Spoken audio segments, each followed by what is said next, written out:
called out for a routine job to clear clogged pipes in a seemingly normal apartment building. It's December 29th, 2017, and the cold winter air chills your bones as you enter the building at 19 Macmillan Drive in Oshawa, Ontario.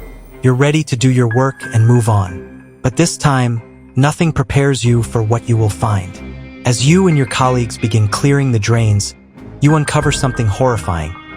Over 15 pounds of human flesh, hair, and bone fragments flushed down the pipes, the remains of a human being.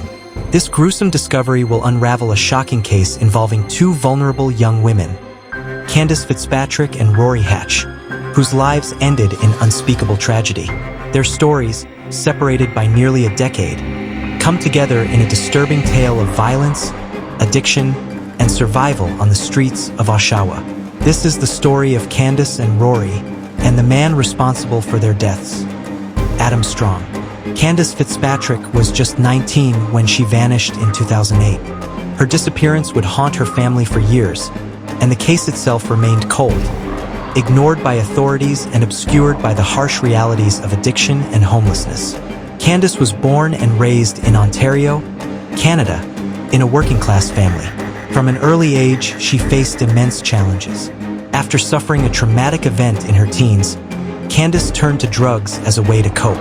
Over time, substance abuse began to consume her life, spiraling her further away from the safety of home and family. Her family desperately tried to help her. They searched neighborhoods, reached out to friends, and posted on social media, hoping to bring Candace back. Despite their efforts, Candace would often disappear for days or weeks at a time, drifting through the streets and sometimes sleeping rough. In March 2008, Candace was last seen by her sister near Memorial Park in Oshawa, a place she frequented. When she failed to return home for over 2 weeks, her father went to the police to file a missing persons report, but the response he received was devastating. Police dismissed his concerns, assuming Candace was an adult making her own choices. They believed she simply didn't want to be found. Her history of drug addiction, homelessness, and instability led officers to consider her disappearance a voluntary absence. This tragic assumption delayed critical investigative work. Candace's father was forced to return home empty-handed, waiting in vain for answers. Even when he returned a year later, again pleading for help, the police refused to take action. Meanwhile, rumors spread that Candace had moved to Western Canada with a boyfriend to turn her life around. Her family clung to these hopes but deep down feared the worst. 9 years later, a young woman named Rori Hache would meet a similar fate. At 18, Rori was also battling addiction and hardship. She was pregnant, carrying a child, and her family was rallying to support her. Rori had help. She was in contact with Christopher, a dedicated police officer and street worker who regularly checked on her welfare. On August 28, 2017, Christopher spotted Rori near Memorial Park, the same park where Candace was last seen 9 years earlier. Rori confided that she had started using drugs again despite her pregnancy. She also admitted to going on dates to make money, likely referring to survival sex work, a grim reality for many vulnerable young women caught in cycles of addiction and poverty. This was the last time Rori was seen alive. Weeks later, fishermen found a body floating in Lake Ontario, the upper torso of Rori Hache. The medical examiner was horrified. The body had been dismembered with chilling precision. The clean cuts ruled out accidents or natural causes. The rest of Rori's body was missing.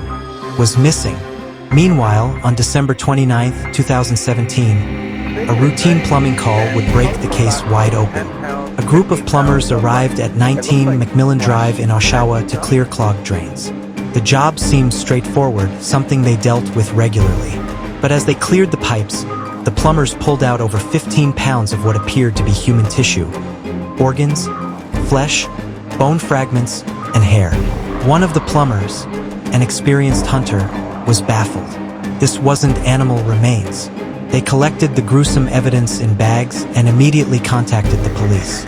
Investigators descended on the building, tracing the remains back to the basement apartment owned by Adam Strong.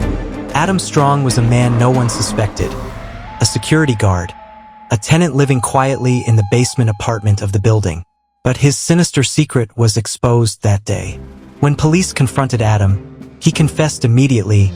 "It's a dead body," he said. "If you want the rest, she's in my freezer."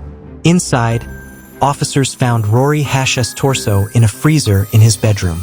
Forensic examination revealed Rori died from blunt force trauma, a hammer blow to the head. DNA evidence from Adam's apartment also connected him to Candace Fitzpatrick.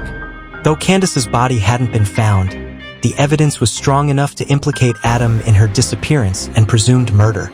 Adam Strong's defense was shocking. He admitted to dismembering the bodies but denied killing either woman. During the trial, disturbing accounts painted Adam Strong as a violent predator. His former landlady testified about the disgusting condition of his apartment. Knives scattered near his bed, trash piled high. Another woman gave testimony of being held captive and abused by Adam, but due to lack of evidence, charges couldn't be laid. The prosecution described both Rori and Candace as vulnerable victims.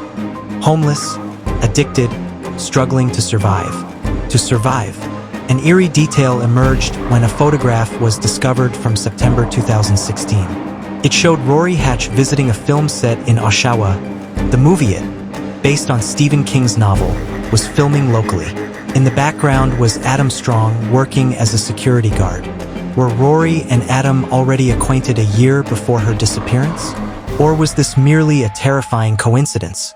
In 2021, Adam Strong was sentenced to life imprisonment, with parole eligibility after 25 years. Due to insufficient evidence about Candace's murder, the charge was downgraded to manslaughter. Months later, Adam led police to the location where he buried Candace's remains behind Skugog Drive. The families of Candace and Rori found a bittersweet closure in the sentencing and the recovery of remains. They became allies during the trial, supporting each other through grief and pain. Yet many questions remain. Did Adam Strong have other victims? The 9-year gap between the murders is suspicious. Candace's family believes she was not Adam's first victim. This case forces us to confront the Hache realities faced by vulnerable young women battling addiction, homelessness, and violence. It reminds us of the importance of compassion, vigilance, and thorough investigations. Adam Strong's crimes are a stark warning. The darkness can hide in plain sight. What do you think? Could there be more victims? Will justice ever be fully served? Thank you for watching this in-depth look at one of Oshawa's most chilling cases. If you found this video informative, please like, comment, and subscribe to Criminology Insights to support more true crime stories. Stay safe and see you next time.